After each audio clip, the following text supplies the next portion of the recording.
Remember the old tape hiss? You probably wouldn't. Did you have a lot of experience with cassettes? Well, I had a Fred Penner cassette. I had which had Cat Came Back and Ghost Riders in the Sky. I'm sure that got really worn out. Big time. Uh-huh. I had a math rap cassette. I had Mozart or Beethoven. There's a Beethoven in like the Basement or in the Attic series that I liked. And then Will Smith's Millennium. You never cease to surprise me. Just when I think I thought of You think my music taste is eclectic now? Everything that Patrick has listened to, I think I could probably know. Yeah. You always come up with something else. Well, the tape. We should get one to start the show sometime. Did they have the hiss? You remember the hiss? Yes, I do. I know what you're talking about. Yeah. Right. Yeah. Back in the early 60s. Yeah, something like that. So we'll just start by saying you're Patrick Bateman. You are Peter Michaels. And we are here for The Road the Stage, episode number 44. 44. 44. Yes, All right, it is. good. 44. Holy shit. Time Dear flies. God. Time flies. Yeah, that was a really, really great chat that we just had that our listeners and viewers are about to listen to. Yeah, I was. Well, I think I said it at one point in there too, but I try not to fanboy too much. I love these, that whole era of. So obviously, we're going to be talking to Mark Makoway from Moist, and that whole era was just huge in the mid '90s. I guess like Silver came out in '94, and it was different, right? It was different for Canadian music. Yeah, I've talked about it before, I believe, on this podcast, but I was gifted a CD case. Like I still have it actually, I think. CD case full of some CDs that had been bought and some that had been burned from like the cool aunt and uncle. And definitely talked to you about it before, but there were like a couple of mixtapes of a lot of like 90s and 2000s like Britpop and just, not pop music necessarily, but there was also an OLP album that Happiness Is Not a Fish That You Can Catch. Yep. Mercedes 5 and Dime. Yep. And a couple others that I don't really remember, but those are the two that stuck with me the most. I really love Mercedes 5 and Dime. And that's really interesting because that album really kind of segregated their fan base a little bit. Very similar to the Tragically Hip when they went from Day for Night to Trouble at the Hen House was a pretty big transition in sound for them. Oh, okay. And they kind of lost a few fans along the way, I think, just going in that different direction. Right. And Mercedes 5 and Dime was quite a bit of a different direction from Creature and Silver. Yeah. And I think the same thing kind of happened there a little bit. Yeah, I will, I think with Mercedes 5 and Dime, the album opener, do you remember the album opener? Underground, I think. Yes, it is Underground. Yeah. That is a very cool sounding song. And you know what's really fun, and I guess I was thinking about bringing it up in this conversation, but I don't. But I was one of those, and it's the same thing with the hardcore Metallica fans that they hit the Black Album, they sucked. And Yeah. now looking back at it, I mean that's a pretty good album. But same thing, I was one of those fans that like Mercedes 5 and Dime just didn't quite have the edge and the aggression that the first two Moist albums had. And I was like, this is just kind of soft and blah. But I did go back and listen to Mercedes not that long ago. Yeah. And even Underground is a awesome track. It's really good. Was that Breathe, a single? Underground was a single. Breathe, and I think the other one was Comes and Goes. But anyways, it's a good album. Like I was an idiot. Like why I had to take that stance. Clip it. Damn it. Walked right into it. So yeah, shout out to Mark Makoway for joining us. Moist dropped a new album, and we're happy to talk to him about it. But we have to offer a little context because something came up in this episode. Today, you texted me and you said that Greg Blackmore has passed away. Sad face. Very sad face. I don't use faces in my text, but if there was a time to use it, it would be that. So tell us about Greg Blackmore, because you knew him a lot more than I did. Yeah, so I'd been, probably worked with Greg for close to 2 decades in the radio industry. So he was basically the radio liaison for Universal Music. Right. So any band that was attached to Universal, he was responsible for shepherding them and their Contacting music. the radio stations and letting them know. Yeah. Just in Alberta? He was just Alberta. Right. Okay. I mean, it's a big industry, so yeah, that's a lot of ground to cover. For sure. And I mean, again, and we talk a little bit about the kind of the difference where record labels are now. But yeah, back in those days, and even Greg mostly represented Southern Alberta, and then there was a Northern Alberta Universal counterpart, and then Vancouver would have had. And now things are a little bit smaller, and you get one rep that represents a much broader scope. But yeah, Greg helped over the years facilitate, anytime we do record giveaways or artist interviews or concert tickets or any of that sort of thing. And it's funny as I got the email from Ryan Shepard, who's the head of Universal, the promotions division. and kind of passing the news along. And I just started thinking of all just so many memories and so many amazing things that he helped. Yeah, I mean, I only knew him for about 5 years, and even in that time, I can think of. I mean, we've talked about it a million times, but there's been a couple shows. Pretty sure he was there for the July Talk July show, Talk right? was definitely one. And I distinctly remember him like standing. I think they're doing sound check, and I have this pretty distinct memory standing beside him, and he's just like, "These guys are so fucking good, man."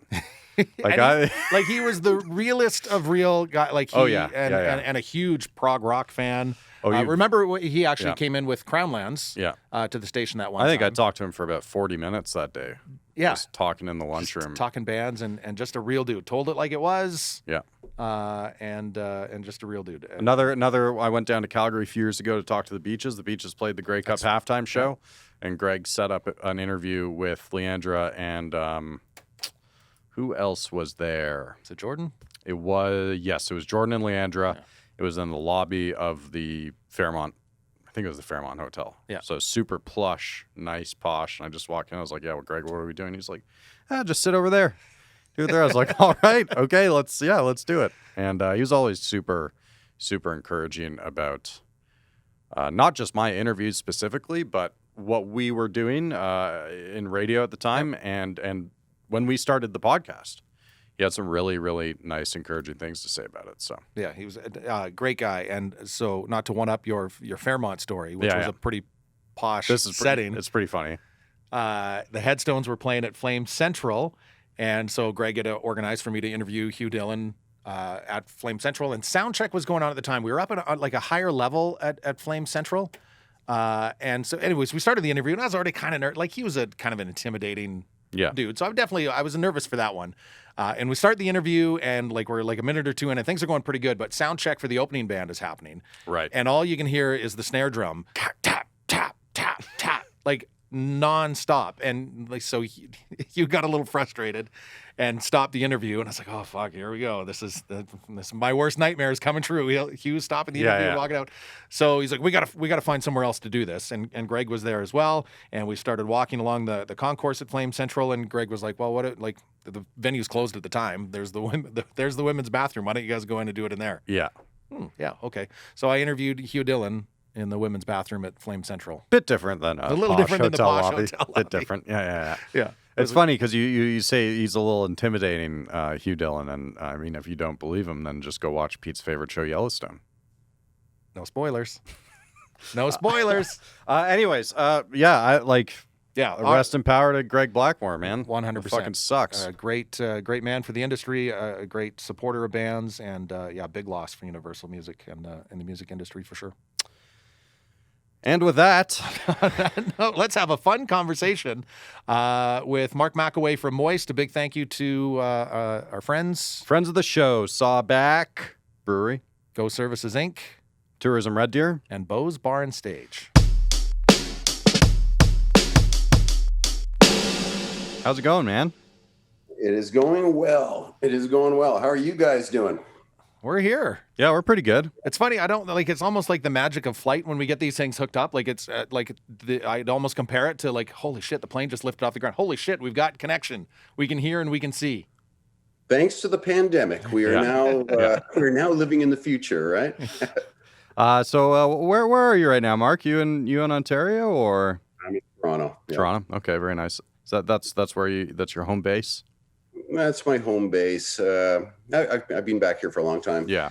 We've been all over, of course. We lived in Vancouver. We lived in Montreal as a band. And now we've kind of splintered. We've got guys in Montreal. Jeff's in Kingston.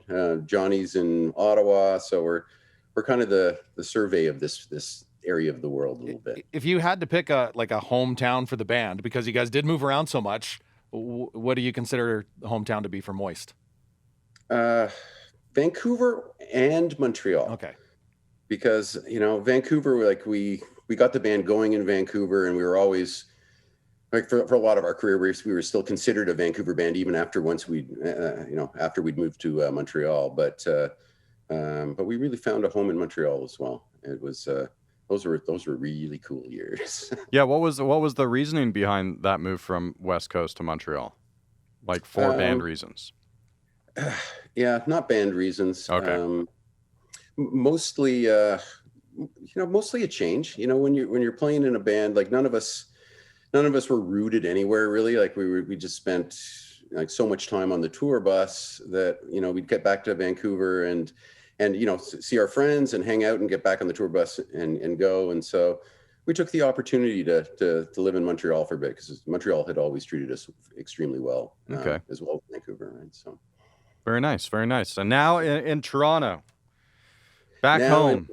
I'm back to I grew up in Toronto, so you end up bouncing back to your hometown sooner or later, I find. Are you living in your like the neighborhood or close to the neighborhood that you grew up in, or? Much more downtown than where I grew up. Okay. I was a suburbs boy. Yeah. Smoking pot and going to the local Becker's store for chocolate. Becker's. I remember Becker's and Dairy Mart. Dairy Mart. I don't think Dairy Mart exists anymore for some reason, but I could be wrong. I haven't been. I'm not sure Becker's exists. No, anymore. I don't think Becker's. I think Becker's has been gone for a long time. And what were these places? Just convenience stores. Okay. Yeah. Yeah, there's convenience stores where you go get a Coke or a chocolate milk and a Big Turk bar or some kind of. Yeah. Maybe rent a VHS if that's the kind of business they run. Yeah, they might have a little VHS section in the back. Yeah. Good times. Well, let's put you on the spot. A little bit. Do you remember the last time you played Red Deer, which is where obviously that's where home base is for us? Specifically the year, no, but we have played it in modern history. Yes. Yes. Perhaps twice, in fact, in modern history. But I couldn't tell you the last time we played Vancouver or Edmonton either, like specifically. Well, you did get the facts, right? I do have the facts, and I remember the show. So the last time was 2016, and you were here for our Westerner Days, which is our big summer fair. Westerner Days, I remember. That's right. And so you guys ended up playing in the Centrium, which is our arena here, and it was with USS. And we've talked to USS before about this show, and they told us they had no idea they were playing in an arena that night. They thought it was a tent outside somewhere. Sure. Did you know that you were playing the arena? Did we know in advance? We never know anything in advance. We cover like in theory, but like you just kind of you go where they tell you to a little bit, and you arrive and you realize where you're playing when you're doing sound check and you're loading your stuff in. That sounds quite nice. Yeah. Just to approach everything with a certain level of uncertainty. It doesn't all have to be figured out in advance. There's a certain spontaneity to being on the road. That if you can keep that, it's I find it helpful. No, I think probably a lot of bands go in the opposite direction. I can only imagine a lot of loose plans. Yeah. I think our favorite response to that question was we had Dave from the Strumbellas on and asked the same thing because they played a pretty memorable show here where they were in a big inflatable dome tent during the Canada Winter Games, which we thought was pretty memorable. And he was really honest right away and says, "Guys, I don't remember where I played last night." Like it's just it's a blur, right? It becomes a blur. A little bit less if you're not specifically on the road, but. Like if you're just sort of flying in for a show, it's easier to kind of remember what was going on. But if you're doing the night after night thing, and if you are just kind of sort of getting on and off the tour bus, that's a much different trip. You get to know the breakfast spots in every city, and you get to know where they make good club sandwiches. And where a good late night pizza is. Mm-hmm. And that ends up being this really weird one-dimensional view you have of a lot of cities. Oh yeah, that really good breakfast spot. Yeah, and for sure. It's all about the hash browns and all the stupid road stuff. So I'm curious, like do you have a favorite from your years of experience learning those lessons and those hot spots? Do you have a favorite breakfast spot in the country? I'm not gonna narrow it down. I can't name one in Red Deer, and I apologize. It's all right. There used to be. I'm not sure if it's still going. The Elbow Room in Vancouver was extremely great, and they prided themselves on being abusive to the clientele. So okay. Like, just sort of being rude if you asked for something. That was their thing. So great spot there. Beauties in Montreal, the Senator in Toronto. the list kind of goes on. You got some good selections. Would you guys go out like as a group, like it was a group thing? Everybody went to the same place, or did you guys kind of divide and conquer a little bit? Kind of together, kind of. It's sort of just dependent. Breakfast is sort of a bit of a hit and miss thing too, depending on how hard people were going the night before, of course. Yeah.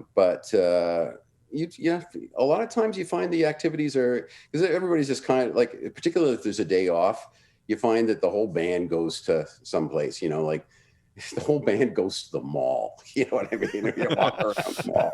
We're just bored. There's nothing going on. The whole band goes to the sports bar. You know what I mean? Or whatever happens to be going in that particular in that particular jurisdiction. Now that being said, I would assume there hasn't been a whole lot of whole band goes and does this for the last couple of years now, right? It's been a little quiet, yeah. Yeah, despite putting out a new record. We did a show in Ottawa with Our Lady Peace in September. Right. And it was an outdoor show. It was meant to be all socially distanced and kind of a responsible play. And of course, once you get up and you're playing and the crowd, you don't stop the show and say, okay, everybody 5-6 feet apart or whatever. It was a regular show. It was crowded in, and it was like, that kind of felt like a super spreader event to me. Were you thinking that on stage? Well, a little bit, like I wasn't feeling like I we were in danger or anything like that. But I was like, there's it was kind of like a rock show from Florida. Yeah, there's an unsurprising lack of enforcement happening right now.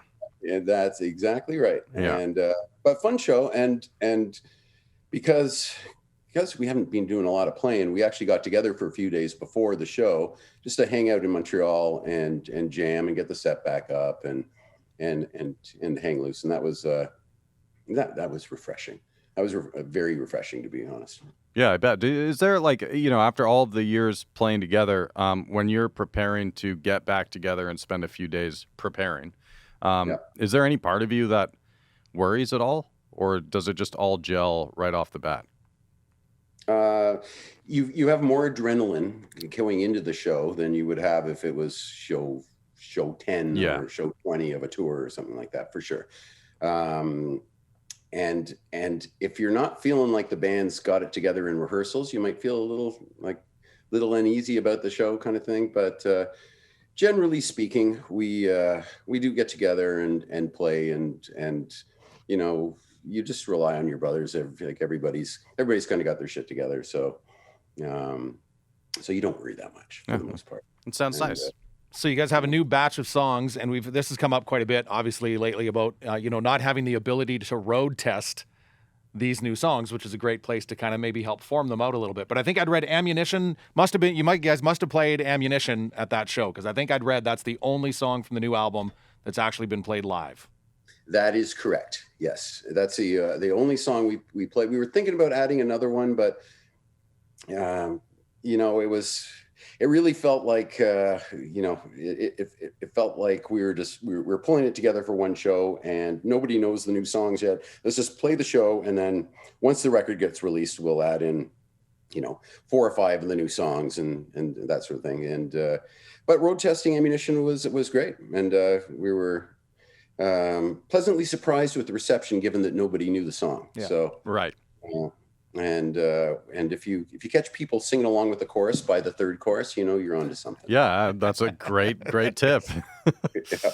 But yeah, no. So we went into the studio. We wrote the record over in a similar way to the way we wrote the last record as well, Glory Under Dangerous Skies, which is, we would get together for 3 or 4 days. Everybody's bringing in their own ideas that they've kind of worked up on their own a little bit. And sometimes an idea is as simple as just a riff or some kind of a cool thing, right? And you bring it into the guys, and everybody, by the end of it all, like, it bears no resemblance to what came in the first place.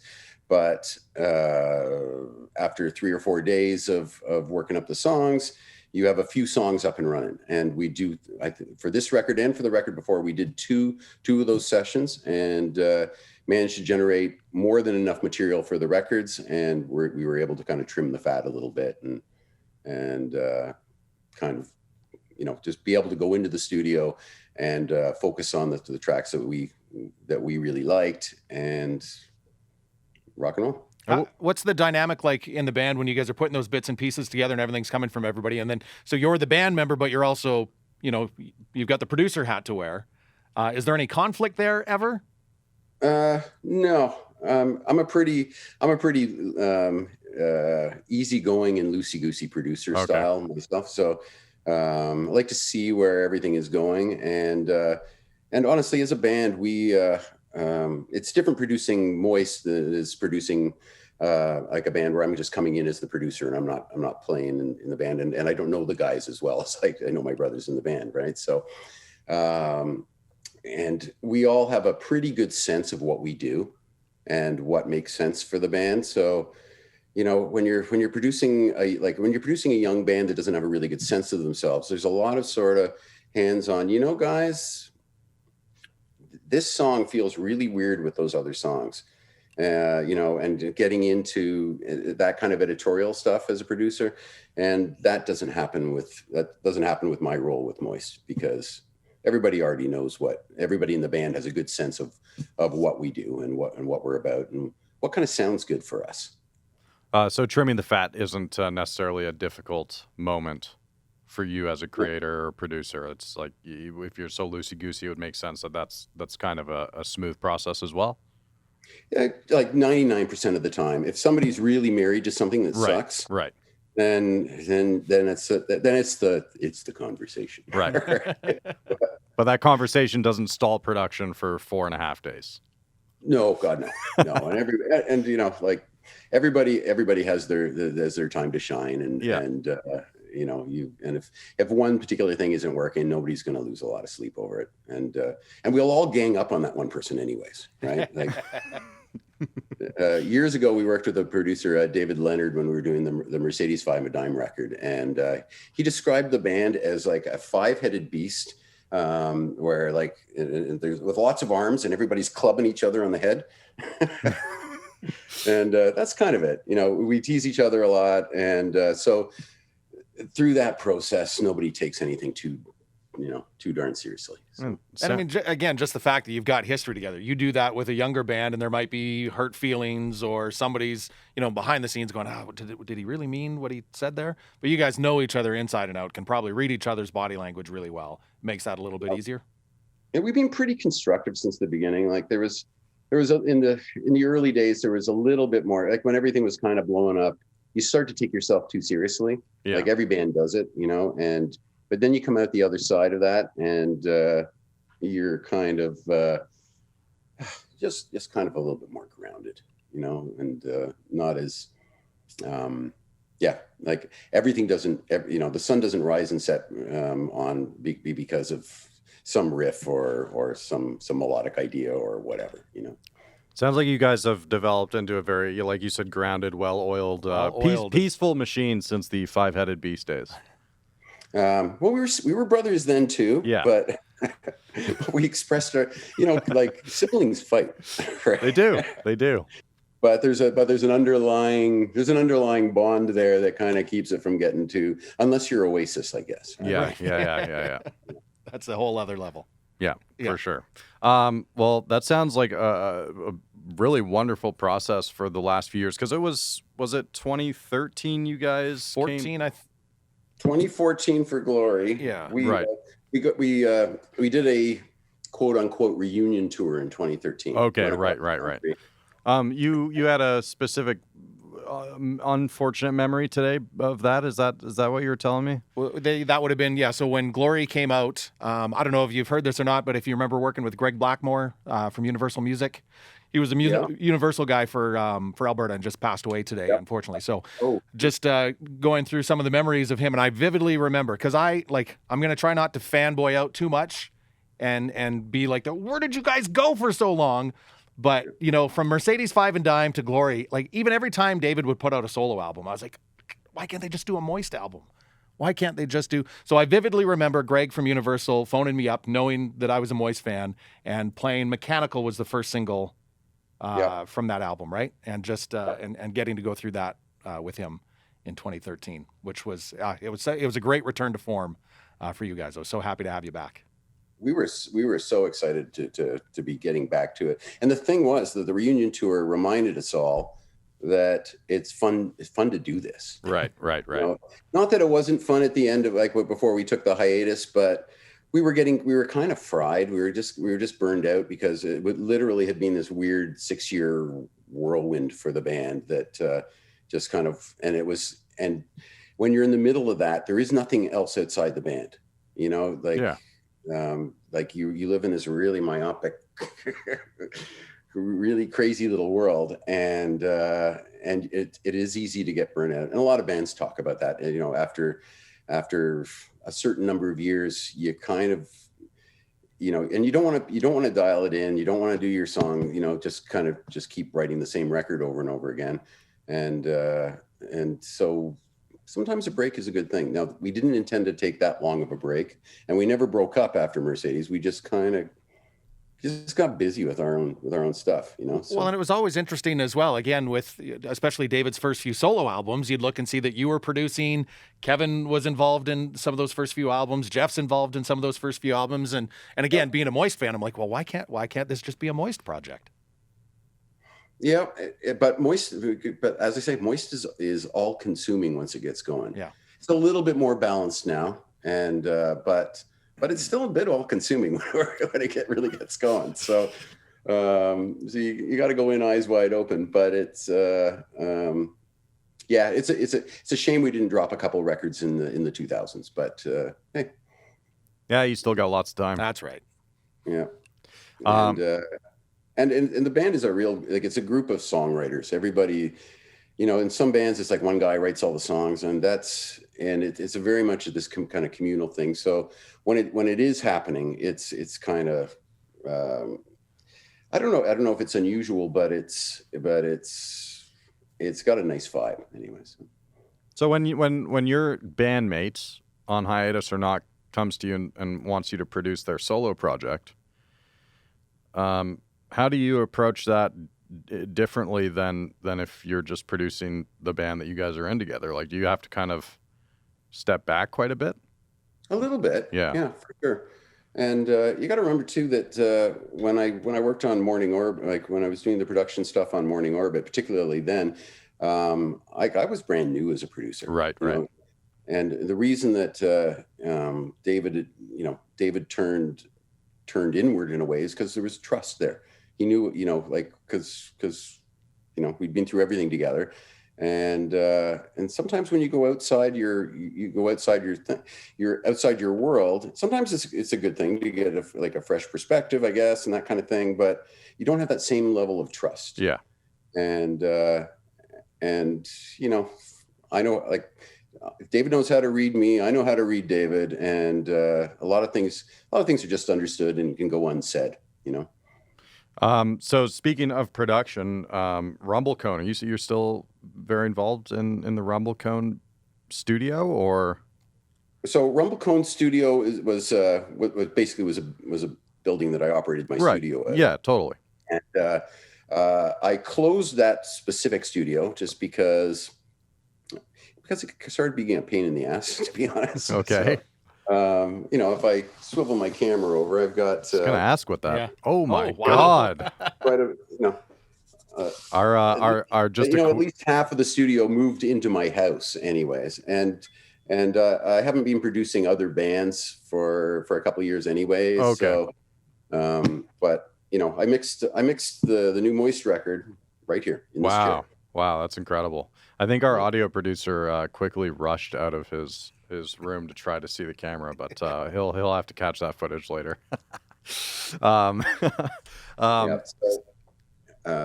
no, I do, despite the fact of being a pain in the ass, that was a beautiful workspace that I had going on up there, and it was basically where I lived for like 12 years. Wow. And I brought in, like, Nelly Furtado worked out of there for a bit as well. Just had a great vibe. Everybody went in there, went, oh man, this place is just, it's kind of like, you wouldn't track drums in there, but you would, record vocals, record guitars, do all the W kind of stuff. And it was just a cool space. I don't have Nelly Furtado coming over to my basement. Were there jam spaces or just like rehearsal spots in that building as well? No. Oh, okay. No. Yeah, that was it was the strangest little building. It was basically I think it had been like a furniture restoration place that somebody had built behind their house. Nice. So and it got built into a studio before I came along, and I don't know, it had a vibe. Heritage Restoration was what the building was called. And inside was a couple of recording studios. Before we move on, I'm sure Pete's dying to ask what you're drinking. Is that obvious? You can see by the growlers in front of us. What are you drinking, Mark? If you don't mind. Nothing too spectacular tonight. I was actually planning to drink Lug Tread tonight, but I went into my fridge and all I had was Sapporo, which is okay. Okay, yeah, it's pretty good. Nothing special. But to be honest, I'm a bit of a fan of the very vanilla beers from Europe. Anyways, I find myself drinking Stella and Heineken quite a bit. Yeah. Less of a craft beer guy, and I'm not a fan of IPAs. Sorry. That's fair. That's fair. I remember watching I forget what musician it was, but talking about how you go on tour, you go to these music festivals, and they serve you IPAs, and it's kind of the last thing you want to drink. That is definitely the wrong thing on a day that you're going to perform, because sweaty and hot, and it just weighs you down. Just weighs. Yep. It's just a lot. Yeah, it's important to have a clean, easy drinking beer. Yeah. Totally. Back in the day, it always used to be Molson Dry. Remember Molson Dry? I don't even know if they sell it anymore. I don't know if I remember what was Molson Dry? Well, it was a Molson product. Yeah. Obviously. Right? So not terribly different than all the other Molson products, but it was dry. All right. Did it have kind of a dark blue, greenish kind of can, and Dry was in red lettering? I'm thinking of the right. Right. It sounds about right. I think I kind of have a little recollection. What a memory! Yeah. Hey, when it comes to beer, do you want to draw the can for us? It was kind of a '90s bar beer. Yeah. Right. So. Well, that's we should actually start asking that kind of question more often on the road. The Stage podcast is beer preferences on the road, because we often, I think, especially in Central Alberta, assume that craft beer is like the only option nowadays. Right. Well, it is certainly not. There's a lot of great craft beers out there. Totally. But to keep it simple, the problem with putting craft beer on your rider when you're traveling is it's not necessarily good. Yes, that's true. There's a whole lot of crap. Yeah, there's a lot of ones I don't like very much. Yeah. The Moist rider is 20 or 26 or a 40 ouncer of vodka, a 24 of Heineken, 3 or 4 bottles of decent red wine. Nice. A smaller bottle of whiskey. We don't always drink all of that every night, by the way. But how much has that changed from the beginning days? Like, let's go to a rider from 1996 compared to one from that 2013 tour. Would it be the same? No, similar concept. Yeah? Similar concept. And we weren't like the bands in the UK, for example, and we did quite a bit of touring in the UK back in the early days as well. And the UK thing had more of the drugs on the rider thing going on, and that was never, we were never a big drug band, although like drugs kind of came around from time to time. Yeah, it is rock and roll. Yeah, it is the industry after all. Yeah. But yeah, no, when we went to the UK, we were just like, oh my God, like everybody's like on coke and ecstasy, like all the time. And the venue provides that. Yeah. And the venue provides. Well, wow. Hello. I wonder that, I mean, I'm sure obviously that happened a lot here, but I wonder if it like you said, you noticed it more in the UK than maybe here in Canada. Oh, like for sure. Yeah. For sure. Yeah. I don't think like the drug laws were overly different over there back in the day either. No, it was the rock and roll culture. Right. Canadians have always been a little bit more polite. Sure. I don't know. Did you guys ever have to have a TM lose it on a venue for not providing the rider as requested? Oh, like the Red Smarties thing or whatever. Sure. Yeah. There's IPAs here. No, not like that. No diva moments. Well, because we weren't really divas, but like somebody would get pissed off if the rider was like just completely wrong. You know what I mean? Like there's no beer and there's no, like whatever kind of thing. But it wouldn't be like the band having a hissy fit or something. It would just be like they'd have to send a runner out to the store to get the stuff missing from the rider, right? But again, like it's the little brothers band thing we had going on. Everybody tried to stay kind of chill about stuff and just kind of roll with whatever the universe brought us on a given night as much as possible. Sounds like an unbelievable ethos behind Moist, I will say. Well, let's talk about a tour that we didn't get a chance to see that I can imagine would probably have been a lot of fun for you guys. That the Saints and Sinners tour that got announced. I think that was December of 2019, or right at the end of 2019. That tour gets announced, and everybody's really excited. That was, I think, originally it was you guys, Big Wreck, Tea Party, and Headstones. That's right. Yeah. And a ton of fucking dates. You guys were playing. I seem to remember you guys were basically playing every single spot in Western Canada, at least. Amazing. Yeah. Like just a cool tour to play. Yeah. And just like one of those experiences, right? And kind of like the old Edge Fests that would travel across the country, right? That kind of thing. And and then the Big Wreck guys kind of got tired of the constantly moving the thing along, so we brought Sloan in to replace them, which also would have been a great tour. And we just couldn't. At the end of the day, it couldn't happen.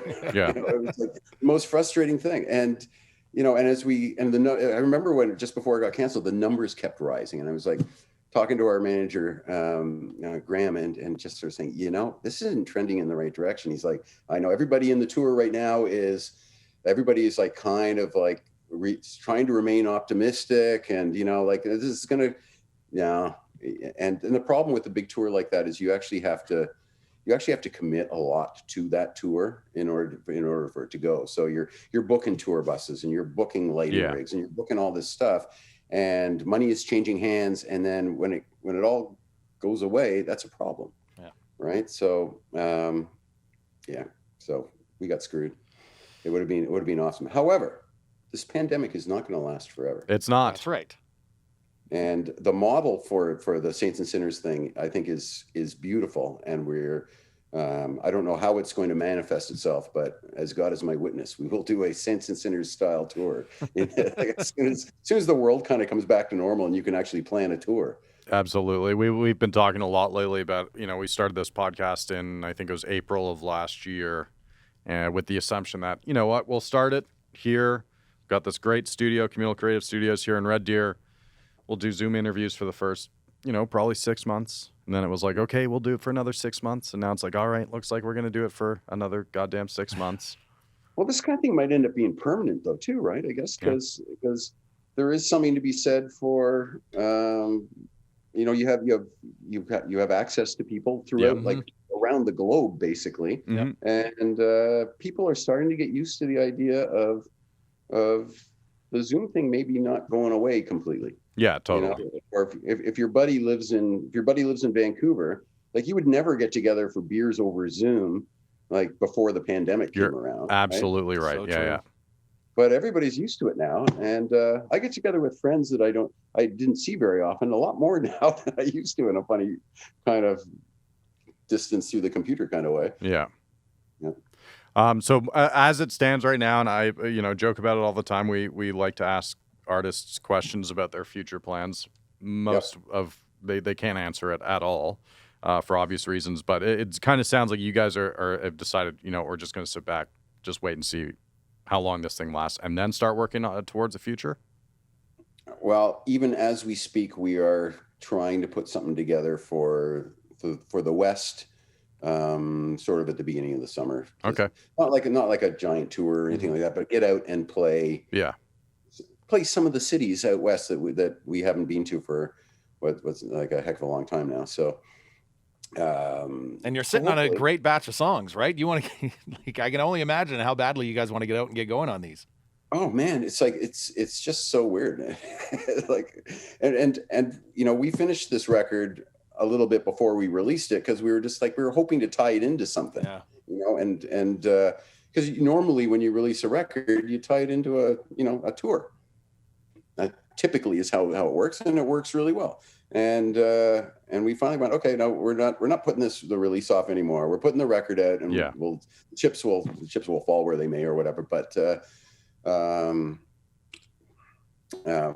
with that being said, I think live action is going to be happening soon. I'm cautiously optimistic. You and me both. With the new record coming out, so you guys a couple of years ago did the 25th anniversary of the Silver album, and had a big package that went along with that. But did Creature get a 25th anniversary treatment? Not yet. Okay. All right. So maybe. Well, there's conversation because it would be so fun to go out and play that record in the same way we did Silver, and yeah, we'll see. It might end up having to be like, that well-known 26th anniversary. Yeah. At this point, you may as well just. We've missed too many anniversary album tours in the last 2 years specifically. So. Yeah, no, that's exactly it. And we're not going to wait till the record's 30. And that's too long. Hell, go for 50. Go for 50. 50th anniversary tour. Yeah, I think that would be a kind of a different show. Sit down show. Yeah, definitely the sit down show. Some stools. The first acoustic Moist tour. Yeah. We did that years ago when Dave. I don't know if years and years ago, David blew out his appendix when we were on our first tours, and and he was just like he was in the hospital, and then he wasn't fully recovered for a bit, and we kind of figured it out in a slightly sit down fashion for a bit. Okay. So we're no strangers to these and the intimate and interactive, or those like the MTV Unplugged style stuff. We did a couple of those, and those were always kind of fun. Did you see that weird for us, but did you see that quote from it was one of the Gallagher brothers the other day about Dave Grohl? No. I think it was one of the Gallaghers. Something about like when Dave broke his leg or his foot or something, and then continued the tour on the throne. Yeah. One of the I'm pretty sure it was one of the Gallaghers said like, yeah, you kind of fucked us by doing that, because now if I have a sore throat or the sniffles, I can't back out of a show because he just kept going. Yeah. Well, blowing out your appendix though, being in the hospital, I don't think anyone's expecting you to hop up on stage too soon. There wasn't a ton of movement by the Gallagher brothers anyways, to be honest, when they were playing. Like no diss on the band, but they weren't really a jump around kind of band. That is true. So are you going to tell your radio story? What's my radio story? From from 24 hours ago? Oh, yeah. About the album title? Well, okay, sure. I don't who's running the Moist social media account? Do you guys Jeff and Kevin. Jeff and Kevin? Okay. Yeah. So I'm still in radio, and so I'm filling in on a few of our rock stations in our hub. So I'm on in Kelowna and Kamloops and yada, yada, yada. So yesterday the stations featured Ammunition as a fresh track kind of thing. And the station posted it on their social media, and it said, be listening at this time for Moist new song. And then you guys had commented sometime after it happened, hey, thanks for featuring the track. And then during my break about the song, I brought up that Jeff Burrows had tweeted a little thing at you guys about having an album title that was a little similar to a Tea Party album title. Yeah, and then all of a sudden there was a comment below that said, oh, by the way, we're all cool with Jeff Burrows. It was all in jest. Ha ha. So obviously somebody must have been listening to that radio station while I was doing that. I guess so. That's awesome. I'm not in the loop on this whole situation, although it does sound like a little bit of something under the like it's either Jeff or Kevin. Okay. Had you seen the tweet from Jeff Burrows? No, I've seen a couple of tweets recently from Jeff Burrows. I saw one where he was saying he liked the record a lot, which I enjoyed. Okay, well the gist of this one was because their album title is At Ocean's End, and your album title is End of the Ocean. It's like the jumble. Yeah, yes. Yeah. Yes. Yeah. But he was just trolling. He was trolling a little bit. Is he a big troll on Twitter? I don't know if troll is necessarily the right word. He's very vocal on Twitter for sure. Okay. And there's a lot of things to be vocal about. Like we go so far, like we were label mates way back in the day. We go so far back with Tea Party. It's all good, but they're like the Step Brothers. Yeah. We've done so many shows with Tea Party over the years, and we know them well, and we've done terrible things with the Tea Party, and they've done terrible things with us, and it's all good. Well, and it feels like there's good camaraderie between all of those bands. Obviously, you guys were going to go on tour together now, so things have obviously got to be good. It's funny with Creature just celebrating the 25th. Our Lady Pieces Clumsy just celebrated their 25th. I kind of look at, like, you look at that era of kind of the mid to late 90s, and I almost look at that as a trifecta of what Canadian alternative rock was, the definition, right? That Clumsy, Creature, and I'd even maybe throw in I, Mother Earth, Scenery, and Fish, all kind of from that same year and a half, defined Canadian alternative rock. Would you agree with that? Did you kind of feel like that's what you guys were involved in? It really felt like a moment. I'm not sure why that happened exactly. Part of it was Much Music too, right? Oh, right. Yeah. Much Music was the center of the music universe for Canada, for like particularly in those days, and there was that the little handful of Canadian and a lot of bands that like aren't in the little short list that we're talking about that were also really, really important to the scene. And it was sort of Canada's, and there's been a lot of great eras since then in Canadian music, obviously, and a million great bands that have done incredible things both in Canada and internationally. But it was like a little moment that kind of coalesced, and I agree 100%. It's great memories from that time, and really cool records. Like there's really good records. I've got a couple of late teen daughters, and they love 90s music, and they have and they love Nirvana, and they love like Pearl Jam and Oasis and all these bands, but they really love the Canadian bands. I find it's a very unique kind of subgenre. Within a genre. 100%. And would you, not to get too kind of technically into the music or the format side of things, but like, would you say it was kind of born out of grunge?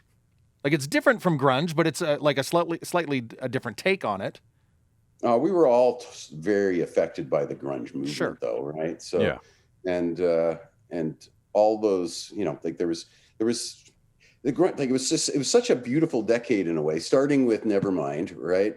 And Nevermind basically shut down, like in my opinion, anyways, shut down the hair metal of the 80s and made it kind of seem ridiculous. And out of that came like initially the American bands, and then the Canadian bands as well. Just kind of anything as long as it had a certain heaviness to it for the most part. Mm-hmm. And it was creative and kind of just different. I think that's a great decade of music to be living in, and it'd be nice because so often music slides. Music gets lazy in a funny sort of way and just starts to be kind of repetitive. Mm-hmm. and then you have this little moment, and then it becomes really, really interesting, and then it slowly kind of gets repetitive again, and then you get another moment. That's my philosophical moment for the day, guys. Have you been able to pinpoint, like with your experience as a producer, as a songwriter, as a performance over however many decades, have you been able to pinpoint anything, whether it's a sound or a mindset, a production effect of some sort, like from that time that you're missing in modern music today? It's just so different. The palettes, like as a producer, kind of looking at, okay, so you've got a band that wants to sound like something that's happening that was released in 2019, say, right, or that kind of thing. Yeah, it's a kind of a different approach, like to making the music like all around. Like it's very, very different, and a lot of it. There was a real live aesthetic to not only the presentation of the music live, obviously, but on the records there was kind of a live feel to the records, and as in like actual packaging. Sorry, as in actual like curated packaging with thought. Well, yeah, but also the grunge era, or like the 90s bands, or whatever we want to call it, it kind of sounded more like a band was playing. Okay. All right. And behind the scenes, there was lots of studio magic going on with a lot of things, obviously, but it kind of felt like a band was playing, and that's not, it's kind of not what the vibe is now. Although it is actually, I correcting myself, it is a little bit that way, but it like expressed more in a sort of organic, almost more acoustic, organic-y way. You get there's obviously like sort of a Mumford & Sons, but all the other bands that are kind of like that, you know what I mean? That feel like a band that's playing live, just a much different presentation than what was going on in the 90s. But lots of bands don't sound at all like they're playing live. Yeah, that's a good point. That makes some live shows a little difficult for me sometimes. Like I'm always excited to see the live version of what I've been spending my time listening to on my shitty, speakers or earbuds or whatever. But sometimes it's like, maybe that wasn't worth putting down on the track if you can't even come close to it. To replicating, to on being stage. able to take it on stage. Yeah, well, if it's conceived in the studio, sometimes it's really hard to recreate in the live environment. It really depends on how much studio magic and how many bells and whistles are not only part of the sound but important to the sound, sort of integral to it. Right. Yeah. Now, you said your kids are pretty into music, older music. Sorry for it's whatever. Fuck. Yeah. Do you pay attention to a lot of new music at this stage in your life? I do. I can't keep up with my daughter. My daughter Molly is like off the charts with music. Both my daughters are really into it, but my daughter Molly's tastes are like so eclectic. Everything from like Ella Fitzgerald to the Pixies to cool. like crazy eclectic kind of thing. I love Cage the Elephant, I gotta say. Yeah. One of my favorite newer bands. Mm-hmm. Which they're sort of almost veterans now, I guess. Yeah. You got like a 10, 15-minute run. Yeah. But great records, really interesting. Pretty original too. Definitely. Yeah. I know. I like that band for that, and I've. This is now classic rock. The fact that Muse is now classic rock. I know, right? Yeah. Are they playing Muse on Q107 yet? Yeah, probably. They're playing the Chili Peppers and Nirvana and stuff, right? Yeah, that's it. So, but that's the great thing about music. It just kind of keeps morphing and growing, and it's just nice to be part of that organic snake of music that's carrying on. That's kind of funny. If you look at kind of how alternative rock was born in the 90s to where alternative rock is now, it's snaked and gone on, and it's in kind of a completely different spot than it was. Well, it's almost, I like to a point where it's almost like, okay, do we need to be a little more specific about our definitions, our labels here? Well, that's probably accurate. Like working in alt rock radio for the last few years, it got a little confusing at times, Definitely. Right? Yep. Very confusing. Yeah, and part of that's computers too, right? Because everyone can make a record now. Everyone has the tools. If they spend a little bit of time, learn the craft a little bit, which you can do on your own. Like back in the day, you had to go into a recording studio, so everything got curated by the record companies, basically, and that's not the case anymore. And it makes it confusing. It also makes it empowering for the artists because bands don't have to wait around for A&R dude to show up at the show. Yeah. But it also makes it confusing because it adds to the noise of a lot of different choices. And that's why most bands can't play really big venues anymore unless they there's a very small hand compared to the old days. Yeah. Because there's so many bands and so many niches, and people are really into these different niches, and it's just a lot more fragmented, it seems to me. Yeah, those big shows are just an Apple commercial away, right? Yep. Well, that is true. Okay, so Apple would be the new A&R in that way. You're right? 100%. Yeah. Hey, they're not often wrong. Those songs are usually pretty bumping. I really wanted to ask you about, not that I've read it, but the Indie Band Bible, The Ultimate Guide to Breaking the Band. That is your book, right? It is, in fact, yes. When did you publish that?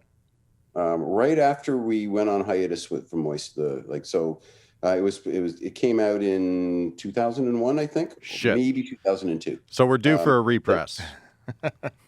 Yeah, although it needs a little bit of a rewrite. Like the internet chapter is a bit crude. Yeah, you've got like many years of major developments and evolution to cover. Do you have any plans on I don't know, doing a sequel?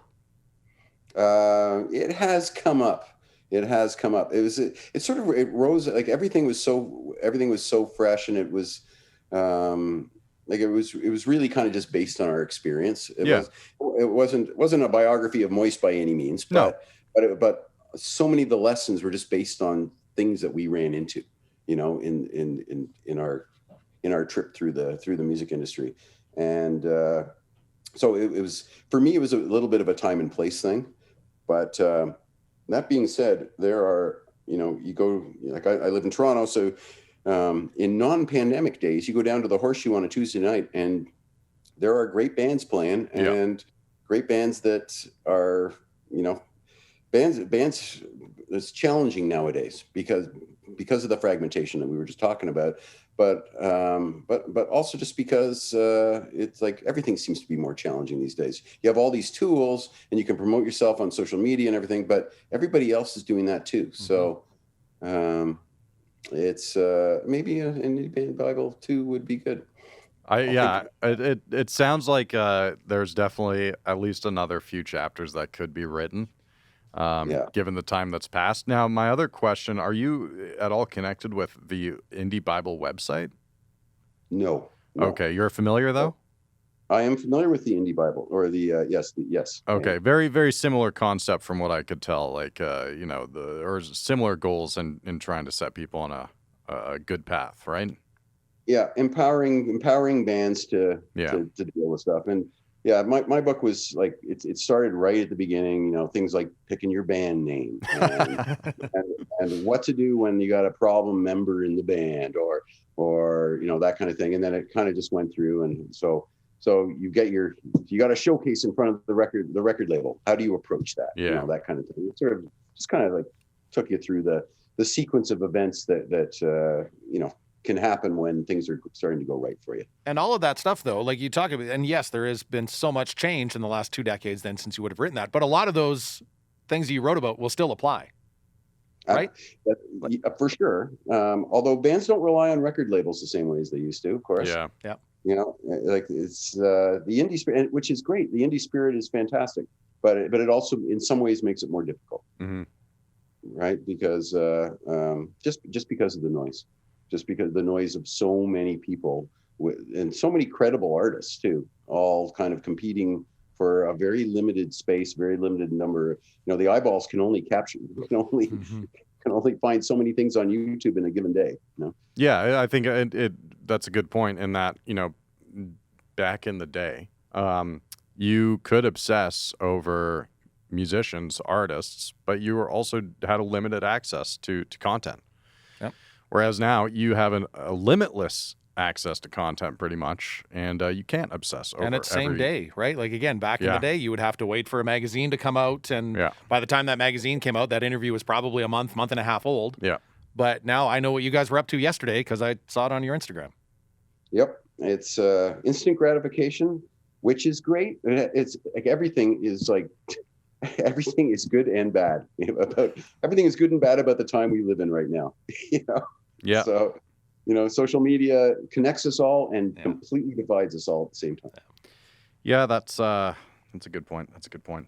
So if we have musicians listening and they want a pretty in-depth perspective of what it was like from your view, the Indie Band Bible is a pretty good read from what I understand. So check that out. And then maybe a sequel in the next 2 decades or something. Well, I appreciate the plug. It's hard to find the Indie Band Bible. I was just going to say. I thought I saw it on, is it not on Amazon? It's possible. I don't know. But do you still have a copy, Mark? Have you got it sitting in the house somewhere? Oh, no. I think I've got one box of them left. Would you recommend indie bands demand Spotify removing their content from the streaming service? Is that something you would recommend to an up and coming band? On what basis, or for what? Well, it's just because Neil Young, because of the Neil Young thing. Yeah. Like, because I did actually see 2 podcasts today announce that they were removing all their content from Spotify as well. Yeah. It's interesting that that's what gets people to ask for their content to be off of Spotify, and not the fact that they pay worth shit. Well, yeah, but yeah, but, unfortunately, as artists, you got to kind of take what's available to you. Unfortunately, but it's important for artists to stand up for what they believe in. So yeah, and Neil's been doing it for his entire career. So, but Neil Young is in kind of a different situation. Very much so. He's really just trying to make some waves. So very cranky, very rich, opinionated man. It helps that he's got a lot of money. Spotify is going to let Neil Young back in, right? but Spotify might get irritated at some young band and just kind of be a bit cool about profiling them or adding them to features and that kind of thing. So you always, like with everything in life, you got to pick your battles, I think. And maybe only if you're worth like $200 million. Right. It probably helps too. And just sold that catalog, did he not? Didn't Neil sell his catalog? I don't know. Dylan just did. I thought Neil had sold his as well. It doesn't seem like something Neil Young would do. Yeah, I guess. I mean, he's got his own personal like high def catalog, right? That's right. He's been slowly releasing. I mean, he had his wasn't he like he made an MP3 player, didn't he, or a wave player or something? Anyways, we'll catch up with Neil another day on the road to the stage. Pete wrote something down here, September 95. What the hell is this? Oh, yeah. So speaking of being able to go through Instagram, so you guys had posted a day in Moist history, September 95. There was a picture of you guys, I think in an airport, played with Metallica, Hole, Veruca Salt, and Tuktoyaktuk. Flew out of Seattle. Interesting flight, ... No finish to that story. What made that flight interesting? Courtney Love. Okay. Courtney Love makes a lot of flights interesting. I couldn't believe it. Yeah. Are we talking interesting as in like you almost had to land the plane elsewhere? What kind of interesting? Not quite that. Well, the whole thing was just so surreal because it was the Molson. Molson was doing those kind of like contest winners flown to bizarre places kind of thing. Right. We did one in Newfoundland as well around that time. And but this one was the crazy one, because Tuktoyaktuk, I'm not sure how familiar you or anybody watching this is with Tuktoyaktuk. I'm not, but it's not a really big place, right? It's a pretty small place, and the people there are absolutely lovely, but there's not a lot of them. Yeah, and setting up a Molson tent, flying in however many Molson winners. and of course, like the local people all came as well, which you would do if you lived in Tuktoyaktuk and Metallica was playing, and it was crazy. And they were landing 737. They couldn't do the big jets, so the smallest jet I think was the 737, and because they were landing them on a dirt road. There's not a lot of trees there because it's above the tree line, right? So landing the jets basically on a dirt road, and it was. It was a cool experience and kind of a good show. I think there's a little bit of YouTube footage of that show out there somewhere. And were you guys were all on the flight together? Like Metallica's on the flight, Hole's on the flight, you guys are on the flight? Metallica were on there. I guess by that time, by that stage in the game, I guess they would be. Yeah. So, but it was Moist and Hole and Veruca Salt on the one jet and Metallica on the other jet. Yeah. Okay. Yeah. Wow. That does. Okay. Well, our imaginations can run a little wild on what the inside of that plane would have looked like. Yeah, for sure. Is it in the interesting? Yeah. Nice blast from the past. Well, Pete, do you have anything else? No, I'm excited. I'm glad to hear you say that there could be some Western Canadian stuff coming up in the summer because I'm excited to hear some of these songs live. They, like you had mentioned with Ammunition playing that in Ottawa. And people singing along by the third chorus. That's the one thing that I found with this album is it fits right in with everything that you've known and loved from Moist for decades. Well, we tried to make a record that kind of I've been listening to a lot of vinyl, which it seems like everybody is nowadays, but that's basically all I'm listening to. I try to avoid Spotify, just nothing against Spotify. They've been very good to our bands, but I like listening to vinyl, right? I like putting on a record, and we try, like, part of the goal and we were all on the same page with this, was to make something that felt like a record, that plays through side one, and then you flip it over and all the songs just kind of flow and tell a story. And I think we were reasonably successful with that. It's not like a collection of songs so much as a body, Yeah, I agree with that 100%. And what is David doing with his voice? Like, it's ageless. I did last night. I listened to Silver front to back last night, and then I listened to the new album. And his voice hasn't aged at all. Like, he sounds exactly the same. How? David kind of looks exactly the same. And he looks yeah. He's I think he might have made a deal with the I was just gonna. So the Cup of Youth exists on that flight in September 1995. Yep. Yeah, it's a great album, and hopefully you guys get a chance to get out here and tour it, and we can maybe say hello in person. I would love that. Great hanging, guys. Cool, man. Thank you so much. Have a great night. Peace. Boom. That's a great guy. Yeah, really, really nice dude. Knowledgeable. Look at that equipment that he's got. I know. That was so funny. Did you see what happened when he started? I thought I saw somebody moving out of the control room here.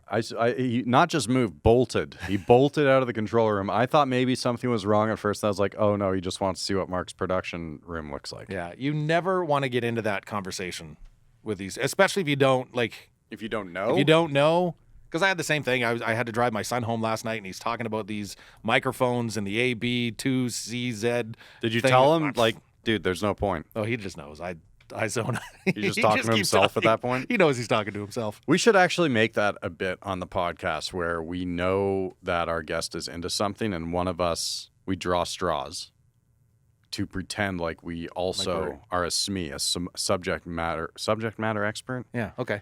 And then we'll see how long... Till they call us out. We can last. Yeah. Okay. They call us out on it, or you fold. You or I fold. Deal. And the guy knows his stuff, has produced so many amazing albums. And like I say, just all the David Usher albums that he's worked on, just for years and years and years. I was like, every time David Usher would release something, I'm like, why can't this just be Moist? Yeah. Well, there you go. There's a David Usher album that I really like too. Anyways. Was it the first one? The first one's really... I don't know. When Jesus Was My Girl. Definitely not that one. Not that one? I would have remembered that. Okay. When Jesus Was My Girl. When Jesus Was My Girl. Oh, if you don't know that song. Well, hello. That one you gotta... Anyways, so yeah, Mark Makoway, thanks for hanging out. And you love getting some scoops, and I think we got at least 2, maybe 3 scoops out of that particular chat. Scoops of? Well, it sounds like Moist is going to be trying to do some Western Canadian dates in the summer. And it also sounds like we may not have seen the last of a big, I hate to call it the Canadian Big Four tour. Yeah. But it sounds like we might also be getting. Yeah, that was a big deal. That was a big deal when they announced it. I almost forgot about it just because it's been so goddamn long. Well, honestly, it's been almost 2.5 years. Oh, also, I saw that Edmonton, I didn't see a similar announcement in Calgary, but they rescheduled that Winterruption Festival. Oh. So our friend Boy Golden is going to be there in March. Chastity, who I've been listening to his new album like fucking crazy, is going to be a ton of awesome bands are going to be there. So sweet. There's some hope. Sweet. I would like to point out, I think that's the first time I've seen you scratch. You did not scratch that whole chat. Been itchy as hell. Good for you. I'm newly inked. Tonight going home to take all of this off. I cannot wait. Very proud of you. Thank you. I'm also proud of our friends Ryan and Ryley, production people, producers, I think is what they're called. The amount of work that they did, like the scurrying back and forth between all the cameras and the equipment while we were recording. They try to pretend like there's nothing seriously wrong and that the interview probably won't start on time. I think they log 10,000 steps while we record, just with all the movement that they're doing. So yeah, shout out to them at Communal Creative Studios. Affiliated with Bo's Bar and Stage. Big thanks to Sawback Brewing Company, Tourism Red Deer, and Go Services, Inc. Hook up on that YouTube channel and do some subscribing. Yeah, there's this thing that's existed on the internet for like 20 fucking years, and that you can like things and also subscribe to them. Follow them. Yeah. So it'll catch on. Don't worry. One of these By the time we do our next episode. What? Wednesday?